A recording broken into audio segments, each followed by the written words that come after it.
Okay, so today's lesson we're going to be reviewing what we learned last week about prime numbers and perfect squares.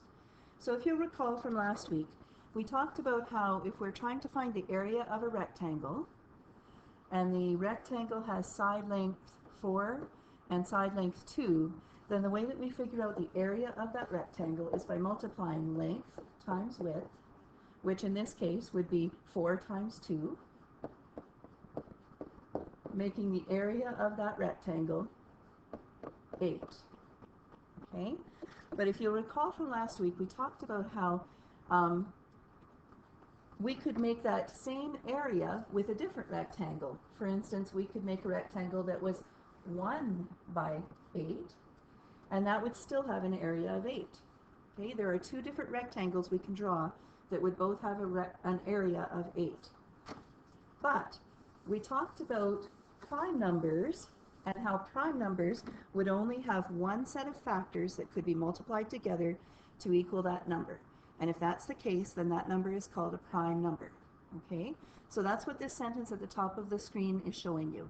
If a number has only one rectangle that you can draw, then the only factors of that number would be 1 and itself. For instance, this is an example. An area of 5. The only way you could make a rectangle with an area of 5 would be side length 1 times side length 5, right? The area of that rectangle would be 5. Okay? Another example of that would be a rectangle with side length 7 and side length 1, because that would also have an area of 7, which means there is no other two factors that you could multiply together that would give you an area of 7. The only way to make 7 is 1 times 7. The only way to make 5 is 1 times 5. So both 5 and 7 would be considered a prime number. Okay? So any number with exactly two factors, 1 and itself, is called a prime number. Now, we also talked last day about the fact that the number 1 is not considered a prime number because it really only has one factor. Okay? The only way to make 1 is 1 times 1, which means its only factor is 1. Okay? So 1 is not a prime number. But any other number that has only two factors, 1 in itself, would be considered a prime number. So let's see if we can come up with a list of all of the prime numbers between 1 and 20. Okay? So, let's see. If we look at the number 1, we already know it is not a prime number. Let's go in order so that we don't miss any. What about the number 2? Well, we make the number 2 by the factors 1 times 2. Is there any other way to make 2? No, there isn't. So 2 would be considered a prime factor. Okay. What about the number 3? Is there any way to make 3 other than 1 times 3? No, there isn't. So 3 would be the next prime number. What about 4? Well, I can make 4 with 1 times 4 and 2 times 2. So it has more than two factors, so 4 would not be a prime number. What about 5? What are the factors of 5? Only 1 times 5. So 5 would be considered a prime number. What about 6? Well, I can make 6 with 1 times 6, 2 times 3, so no, it is not a prime number. What about 7? 1 times 7. Are there any other factors? No. So 7 is a prime number. What about 8? 1 times 8, 2 times 4. Nope, it's not prime. 9? 1 times 9, 3 times 3. Nope, it is not prime. What about 10? 1 times 10, 2 times 5. Nope, not prime. What about 11? 1 times 11. Is there any other way to make 11? No, 11 has no other factors except 1 in itself, so it is prime. 12. 1 times 12, 3 times 4, not prime. 13. 1 times 13, right, so 13 is prime. 14. Well, no, I know that any even number is going to have 2 times something. And it also, we know every number has 1 times something, so no, 14 is not prime. What about 15? 1 times 15, 3 times 5, nope, not prime. 16, no, it's even, so it will be divisible by 2. It has 1 in 16, and 2 times 8, and also 4 times 4. Okay, what about 17? 1 times 17. Are there any other factors of 17? No, there are not, so 17 is prime. What about 18? 1 times 18, 2 times 9, 3 times 6. Nope, it's not prime. What about 19? 1 times 19. No other factors. So 19 is prime. What about 20? Again, no, it is even, so you know it will be divisible by 2. 1 times 20, 2 times 10, 4 times 5, it's not prime. So this is a list of all prime numbers between 1 and 20. Okay, we also talked last day a little bit about consecutive numbers, numbers that are side by side in counting order. One number is one more than the previous number. Let's have a look at each of these pairs of consecutive numbers and see if they are both prime. Okay, well, when you look at the pair 2 and 3, let's look at 2. What are the factors of 2? 1 times 2. Any other way to make 2? Nope. So 2 is prime. What about 3? What are the factors of 3? 1 times 3. Any other way to make 3? Nope, that's it. So are they both prime? Yes. 2 and 3 are both prime numbers. Let's have a look at 3 and 4. We already know that 3 is prime. What about 4? Well, I can make 4 with 1 times 4, 2 times 2. Oh, right away I can see it's not prime because it has 4, well, technically 3 factors because we wouldn't list the 2 twice. It has more than 2 factors.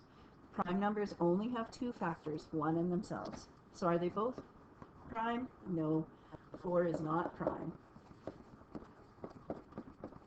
Okay, what about 4 and 5 then? Well, we already know 4 is not prime, so no, 4 is not prime. What about 5? Is 5 prime? Well, what are the factors of 5? 1 times 5. Any other way to make 5? Nope. So 5 is prime. So then in the next one, we know 5 is prime. What about 6? 1 times 6. 2 times 3. Is 6 prime? No. 6 is not prime. Okay, so if we know that, then we know right away here 6 would not be prime. What about 7? 1 times 7. Any other factors of 7? Nope. So 7 is prime, but 6 is not. Okay, and the last one, we know 7 is prime. We just checked a minute ago. What about 8? 1 times 8. Even, so we know there's a 2. 2 times 4. Right away we can see, nope, 8 is not prime. It has more factors than just 1 and itself.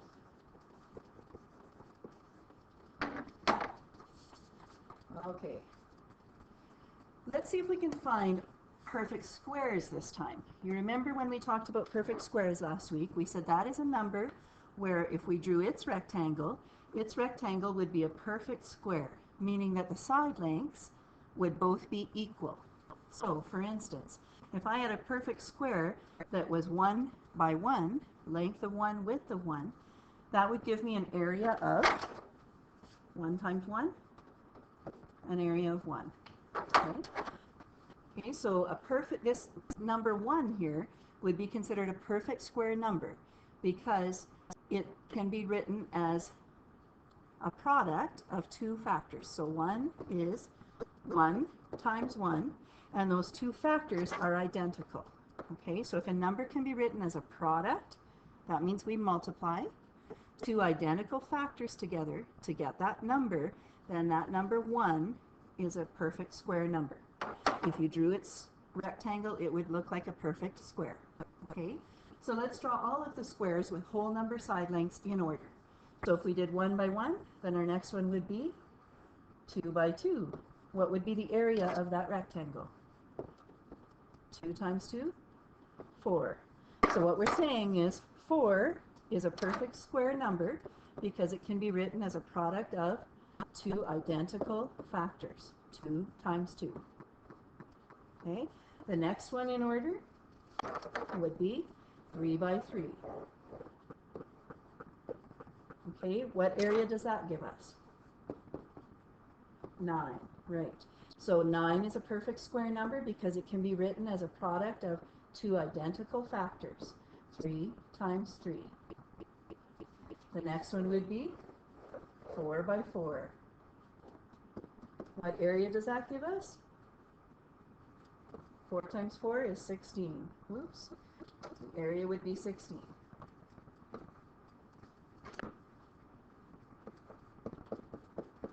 So 16 can be written as a product of two identical factors. Okay? So what we're saying is perfect square numbers can be written as a product of two identical factors. So that means the number 1, the number 4, the number 9, the number 16, and we could go on and on and on in order, finding all of the perfect square numbers. Okay, so can you find the next 3 perfect squares without drawing squares? Okay, so we left off at 4 by 4, a square that is side length 4 and width 4. So the number 16, can you find what the next one would be without drawing the square? Well, 4 by 4, the next one would be, hopefully you said 5 by 5. What number has an area, or what would the area be if side lengths were 5 on both sides of your square? Right, that number would be 25. What would be the next one? Hopefully you said 36, because that's made with 6 times 6. What would be the next one? I'm giving you time to figure it out. Hopefully you said 49, because it can be made by two identical factors, 7 times 7. Okay, so the next 3 perfect square numbers are 25, 36, and 49. Okay, so perfect square, any number that can be written as the product, remember product means we're multiplying, two identical factors. When you draw it, it makes a perfect square. Let's find all the perfect squares then between 0 and 200. Okay, well, if we had a square that was 1 by 1, 1 times 1 would be 1. 2 times 2, 4. 3 times 3, 9. 4 times 4, 16. 5 times 5, 25. 6 times 6, 36. 7 times 7, 49. 8 times 8, 64. 9 times 9, 81. 10 times 10, 100. 11 times 11, ooh, you might need your calculator for that one. 121. 12 times 12, 144. 13 times 13, 169. 14 times 14, I'll give you a minute to figure it out.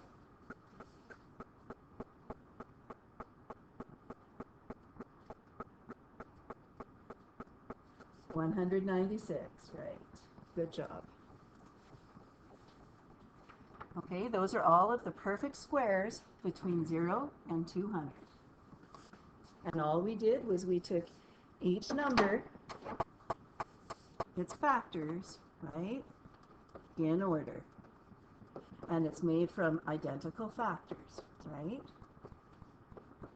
You see the pattern?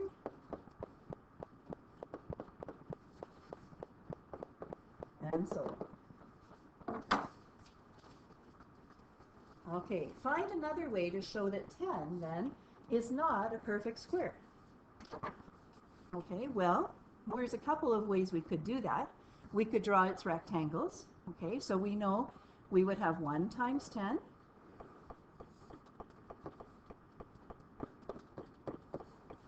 We could have another rectangle that would be 2 times 5. Is there any other way to make a rectangle to represent an area of 10? No, there isn't. The only factors of 10 are 1 times 10 and 2 times 5. Okay? If it's a perfect square, it has to have 2 identical factors. Well, 1 and 10 are not identical factors. 2 and 5 are not identical factors. So therefore 10 is not a perfect square number. It's not a prime number either, because if it was prime, it would only have 2 factors, 1 and itself. Okay, which is larger? 5 squared, that's what that little 2 up in the air means, 5 squared or 6? Well, 5 squared really means 5 times 5. Okay, that little 2 up in the air tells you how many times you are multiplying that base number, 5, by itself. Okay, so 5 squared can be written as 5 times 5. So what is 5 times 5? Well, 25. Okay, it's the same thing as the square that we had. 5 times 5, so 5 squared gave us an area of 25, right? Length times width. Okay, so which is greater? 5 squared, which equals 25, or 6?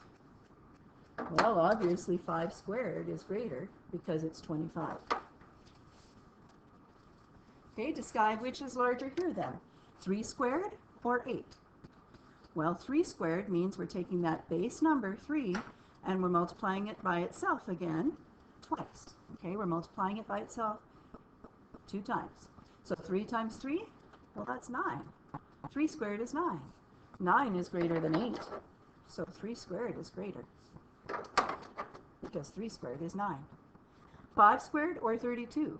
Well, 5 squared is 5 times itself again 2 times. So 5 squared is 25. Which is greater, 25 or 32? In this case, 32. Okay, so let's have a look at these perfect square numbers and see if we can find what number fits in both boxes. The same number, identical factors that will fit in that box. So 2 identical factors that we could multiply together that would give us 36. 6 times 6, right. Okay, what about 16? What are its 2 identical factors that would multiply together to give you 16? 4 times 4, right. What about 49? What 2 identical factors can you multiply together to get 49? 7 times 7. I hope you were thinking 7 times 7, roaches on a vine, yucky and scary, all 49. This means that 36, 16, and 49 are all what we call perfect squares, because they can be made as written as a product of 2 identical factors. Okay, so a perfect square number like 25 can be written as the product of 2 identical factors. Those 2 identical factors are the square root of 25. Okay, so if the question asked you for something called the square root of 25, it's asking you for what is that factor that multiplies by itself to give you 25. Okay, so the square root of 25 is 5. The square root of 16, well, 16 is made with 4 times 4, those 2 identical factors. So 4 is the square root of 16. Okay, so this means here that a square number is the opposite of square root, and a square root is the opposite of a square number. Okay, so let's have a look at finding the square root of various perfect squares. So if the square of 5, in other words, if we took 5 and squared it, we would get 25. That's what this is saying. So in other words, 5 times itself twice, so 5 times 5 is 25. Then the square root of 25 would be 5. Those identical factors, right? Okay, so if the square of 3 is 9, then the square root of 9 would be, right, the 3. Okay, so let's see if we can figure this one out then. The square of what number is 16? So in other words, what number times itself gives you 16? Those have to be two identical factors. What times what? Well, hopefully you said 4 times 4. So the square of 4 is 16. So then the square root of 16 would be, right, 4. I want to find the square root of 64. A good strategy would be to know this one, to just memorize this one. 5 times 5 is 25. Most of us probably know that fact already. 5 squared is 25. And then just compare other numbers to it. So any number less than 25 would have square roots less than 5. Any number greater than 25 would have square roots greater than 5. Well, 64 is greater than 25. So in other words, its square root is going to be greater than 5. So let's check 6. 6 squared? Well, 6 times 6 is 36. Okay, what about 7 squared? 7 times 7? Roaches on a vine, yucky and scary, all 49. Okay, let's try 8. 8 squared? 8 times 8 is, hopefully you figured out, 64. There we go. Okay, so we used one that we knew already, and we knew that we had to look larger than that because we were trying to get a product larger than 25. 64.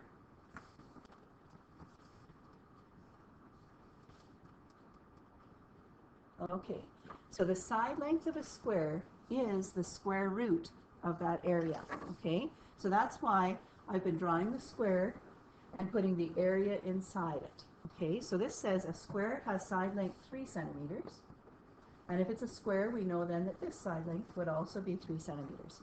What would be the area of this square then? Well, we're going to put that inside because area is the space inside of a closed shape.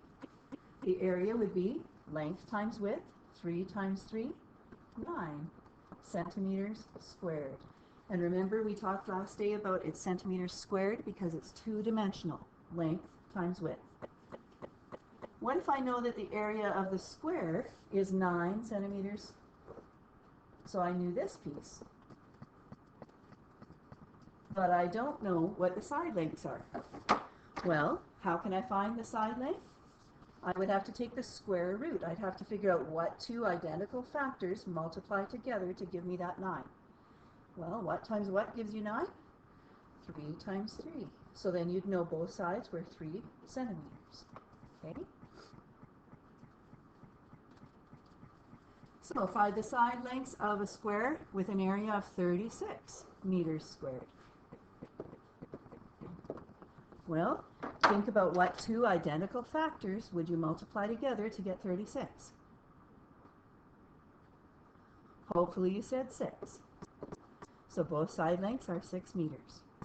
Okay, what about this one? A square of 64 centimeters squared. What would be the two identical factors that you would multiply to get 64? In other words, what's the square root of 64? What times what gives you 64? 8 times 8. Okay, and the last one, if we have a rectangle that is 81 kilometers squared, what two identical factors would you multiply together to give you an area of 81 kilometers squared? What's the square root of 81? 9 times 9, right.